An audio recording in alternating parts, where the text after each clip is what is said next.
نہیں یہ جو ہمارا دین ہم کو بتاتا ہے عمل کرو تو تمہارا بھلا ہے. حامدا و مصلیا و مسلما اما بعد فاعوذ باللہ من الشیطان الرجیم بسم اللہ الرحمن الرحیم قل یا ایہا الناس انی رسول اللہ الیکم جمیعا وقال تعالی فی مقام آخر وما ارسلنا من رسول الا بلسان قومه صدق اللہ العلی العظیم. ایک مرتبہ بارگاہ رسالت میں آپ میں درود پاک کا خیرات پیش کرے. اللہ رب محمد صلی اللہ علیہ وسلم نحن عباد محمد صلی اللہ علیہ وسلم صلاۃ و سلام علیک یا سیدی یا رسول اللہ وسلم علیک یا سیدی یا حبیب اللہ صلی اللہ تعالی علیہ وسلم. عقائد و جہاں سرور کون و مقام صلی اللہ تعالی علیہ وسلم کے پیارے دیوانوں، آج کے اس درس میں ہم براہین قاطیہ کی ایک عبارت جس میں خلیل احمد امبیٹوی نے ایک بہت بڑی بات لکھی کہ نبی پاک صاحب لولاک صلی اللہ تعالی علیہ وسلم کو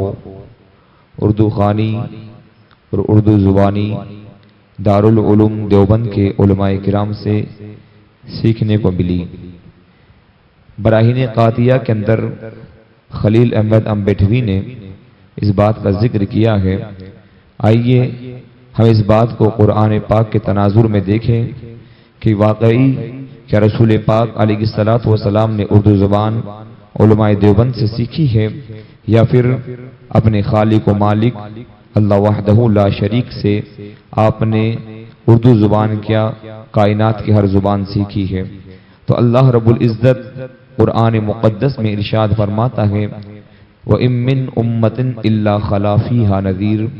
کہ ہم نے کوئی زمانہ ایسا نہ چھوڑا کہ جس کے اندر کوئی ڈر سنانے والا موجود نہ ہو. غرض کے ہر دور کے اندر کوئی نہ کوئی نبی آیا جس نے اپنی امت کو اللہ وحدہ لا شریک کے سامنے جھکنے کا حکم دیا، اور اس کے بارے میں قرآن پاک کی متعدد آیات شاہد و عادل ہے. مثلا اللہ رب العزت قرآن پاک میں ارشاد فرماتا ہے لقد ارسلنا نوحا الی قومہ ہم نے نوح علیہ الصلوۃ والسلام کو ان کی قوم کی طرف مبعوث فرمایا. اسی طرح وإلی ثمود اخاہم صالحا ہم نے حضرت صالح علیہ الصلوۃ والسلام کو ان کی قوم کی طرف مبعوث فرمایا. وإلی عاد اخاہم ہودا ہم نے قوم عاد کی طرف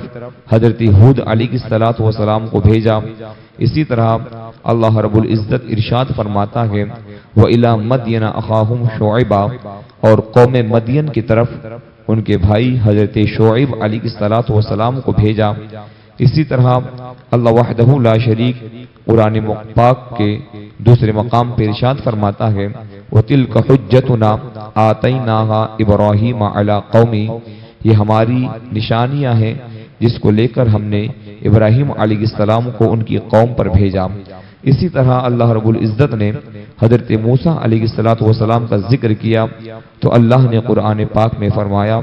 کہ ہم نے ثم بعثنا من بعدهم موسى بآیاتنا الى فرعون وملئه پھر ہم نے موسیٰ علیہ السلام کو ان کے بعد اپنی نشانیاں لے کر حضرت فرعون اور اس کے لشکریوں کی طرف بھیجا. بہرکیف ان تمام آیات سے ہمیں یہ ثبوت ملتا ہے اور یہ ذہن ملتا ہے کہ اللہ وحدہ لا شریک نے ہر دور کے اندر کسی نہ کسی نبی کو بھیجا ہے، اور پھر اس دور کے اندر جس قوم کی طرف اللہ رب العزت نے جس نبی کو بھیجا ہے تو اللہ وحدہ لا شریک نے پہلے اس نبی کو اس قوم کی زبان سکھائی پھر بھیجا ہے. اس کا ثبوت قرآن پاک کی آیہ کریمہ سے ہمیں ملتا ہے. اللہ وحدہ لا شریک ارشاد فرماتا ہے وما ارسلنا من رسول الا بلسان قومه ہم نے کسی قوم کی طرف رسول نہ بھیجا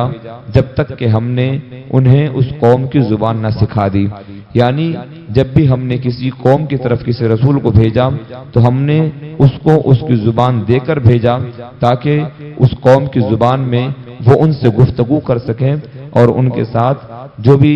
معاملات ہیں دین متین کے وہ آرام سے وہ طے کر سکیں۔ تو ان آیات کریمہ سے واضح طور پر ثابت ہوتا ہے کہ چاہے اللہ رب العزت نے حضرت آدم علی نبینا علیہ الصلوۃ والسلام سے لے کر حضرت عیسیٰ روح اللہ تک جتنے بھی انبیاء کرام کو بھیجا تو تمام انبیاء کرام کو ان کی قوموں کی زبانیں سکھا کر بھیجا، اور ان تمام پر زبان کے اعتبار سے حضرت آدم علی نبینا علیہ الصلوۃ والسلام کو اللہ وحدہ لا شریک نے تمام چیزوں کی تمام اشیاء کے نام سکھائے، ہر ایک چیز کا مطلب سکھایا، اور اس کے بعد اللہ رب العزت نے آپ کو نہ جانے کتنی ہزار زبانیں آپ کو اللہ رب العزت نے سکھائی۔ لیکن جب اپنے محبوب پاک صلی اللہ تعالی علیہ وسلم کی باری آئی تو اللہ رب العزت نے ہر نبی کو ایک قوم، ایک بستی، ایک قریہ کی طرف بھیجا، اور جس کا ثبوت ہمیں ان قرآن پاک کی آیات کریمہ سے ملا۔ اور پھر اس نبی نے اپنی بستی کی طرف دین کی تبلیغ کی، لیکن اللہ رب العزت نے ان نبی کو بھیجا تو جس بستی کی طرف بھیجا اس کی زبان سکھا کر بھیجا، اور اللہ بھی فرما رہا ہے کہ ہم نے جس رسول کو جس قوم کی طرف بھیجا ہے ہم نے اس رسول کو اس کی زبان سکھا دی ہے۔ اب آئیے ہم اس تناظر میں جائزہ یہ لیتے ہیں کہ اللہ رب العزت نے اپنے محبوب پاک صلی اللہ تعالی علیہ وسلم کو کس قوم کی طرف مبعوث فرمایا ہے؟ کیا فقط ایک قبیلے کی طرف مبعوث فرمایا؟ کیا فقط ایک قریہ کی طرف مبعوث فرمایا؟ کیا فقط ایک بستی کی طرف مبعوث فرمایا؟ کیا فقط ملک عرب کی طرف مبعوث فرمایا؟ تو آپ کو قرآن پاک یہ ذہن دیتا نظر آئے گا، اور اللہ رب العزت کا فرمان آپ کو بتلائے گا کہ نہیں، نبی آخر الزمان خاتم پیغمبرہ محمد رسول اللہ صلی اللہ تعالی علیہ وسلم کو اللہ رب العزت نے نہ صرف عرب کے لیے بلکہ عرب و عجم اور پوری کائنات کے ذرے ذرے کے لیے رسول بنا کر بھیجا ہے۔ اللہ رب العزت قرآن پاک میں ارشاد فرماتا ہے وما ارسلناک الا کافۃ للناس بشیرا ونذیرا، اے محبوب ہم نے آپ کو تمام روئے انسانیت کے لیے ڈر سنانے والا، خوشخبری سنانے والا بنا کر بھیجا۔ ایک مقام پر اللہ ارشاد فرماتا ہے قل یا ایھا الناس انی رسول اللہ الیکم جمیعا، اے محبوب آپ فرما دو کہ اے لوگو میں تم تمام کی طرف اللہ کا ڈر سنانے والا ہوں۔ ایک اور مقام پر اللہ رب العزت قرآن پاک میں ارشاد فرماتا ہے تبارک الذی نزل الفرقان علی عبدہ لیکون للعالمین نذیرا،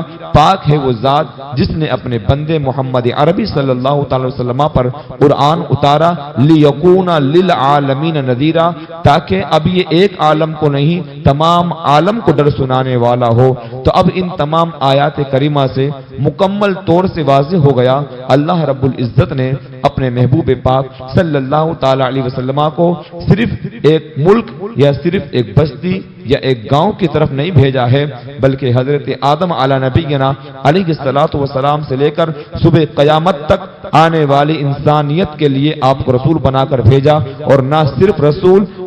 لوگوں کے لیے بلکہ آپ کو رسول بنایا ہے تمام عالم انسانیت کے لیے، اور انسانیت اور پھر دنیا کے اندر جتنی بھی مخلوقات ہیں ان تمام کا آپ کو رسول بنا کر بھیجا ہے۔ اور اللہ رب العزت نے قرآن میں فرمایا وما ارسلناک الا رحمتا للعالمین، محبوب ہم نے آپ کو رسول بنا کر بھیجا، ایسا رسول بنا کر بھیجا کہ آپ کو سارے عالم کے لیے رحمت للعالمین بنا کر بھیجا۔ اس طرح ہم نے بھیجا۔ اب وہ عالم کے اندر چاہے کوئی بھی ہو، کیسی بھی مخلوق ہو، ہر مخلوق کے لیے آپ کو اللہ رب العزت نے رحمت بنا کر بھیجا ہے۔ اب ان تمام آیات کریمہ سے مکمل طور سے جب یہ ثابت ہو گیا کہ اللہ وحدہ لا شریک نے اپنے محبوب پاک کو سارے عالم کی طرف بھیجا ہے، تو اب اس قرآن پاک کی آیت کریمہ کو سنیں اور اس کو اپنے ذہن میں رکھیں تاکہ پتہ چل جائے کہ اللہ رب العزت نے اپنے محبوب کو اردو سکھائی ہے، نہ کہ نہ دیوبند کے علماء نے سکھائی۔ اللہ فرماتا ہے وما ارسلنا من رسول الا بلسان قومه، ہم نے جس رسول کو جہاں پر بھیجا ہے تو اس قوم کی زبان سکھا کر بھیجا ہے۔ جب نبی پاک کو سارے عالم کی طرف بھیجا ہے تو اب عالم میں جتنی زبانیں چلتی ہے ان ساری زبانوں کا ماہر بنا کر آپ کو بھیجا ہے۔ تو اب یہ جو بات لکھتا ہے کہ اللہ کے نبی صلی اللہ علیہ وسلم نے اردو علماء دیوبند سے سیکھی ہے، معاذ اللہ رب العالمین، یہ اللہ رب العزت پر بھی ایک بہت بڑا یہ اعتراض ہے کہ اللہ تو فرما رہا کہ ہم نے سکھائی ہے، اور پھر یہ کہہ رہے ہیں کہ ہمارے علماء کرام نے سکھائی ہے۔ تو ایسے لوگوں سے اپنے ایمان اور عقیدے کو محفوظ رکھیں۔ ارے جن کا ایمان اور عقیدہ محفوظ نہیں ہے، نبی پاک صاحب العلا کو وہ اردو زبان سکھائیں گے؟ اللہ کے محبوب صلی اللہ علیہ وسلم اگر تشریف نہ لاتے تو یہ اردو زبان کیا، یہ کائنات کا ذرہ بھی وجود میں نہ آتا۔ اعلیٰ حضرت نے اسی لیے فرمایا ہے کہ وہ جو نہ تھے تو کچھ نہ تھا، وہ جو نہ ہو تو کچھ نہ ہو، جان ہے وہ جہان کی، جان ہے تو جہان ہے۔ اور اعلیٰ حضرت فرماتے ہیں یہ اردو زبان ہی کیا، ساری کائنات کو بنایا گیا آپ کی خاطر ہے۔ کہ اعلیٰ حضرت فرماتے ہیں زمین و زمان تمہارے لیے، مکین و مکا تمہارے لیے، چنین و چنا تمہارے لیے، بنے دو جہاں تمہارے لیے۔ لہٰذا ایسے لوگوں کی ایسی باتوں پر بالکل بھی دھیان نہ دیں کہ جو اپنے نبی پاک صاحب العلا صلی اللہ علیہ وسلم کے بارے میں اتنی چھوٹی سوچ رکھتے ہو کہ ان کو اردو زبان ہمارے علماء دیوبند نے سکھائی ہے، معاذ اللہ رب العالمین، جن کو خود استنجا کرنے کا طریقہ یا نبی پاک صاحب العلا سے محبت کرنے کا ڈھنگ نہیں آتا ہے، وہ اللہ کے نبی کو اردو سکھائیں گے؟ معاذ اللہ رب العالمین۔ ایسے لوگوں سے اپنے آپ کو محفوظ رکھیں۔ اللہ رب العزت ہمارے اور آپ کی ایمان اور عقیدے کی حفاظت فرمائے۔ السلام علیکم ورحمۃ اللہ وبرکاتہ۔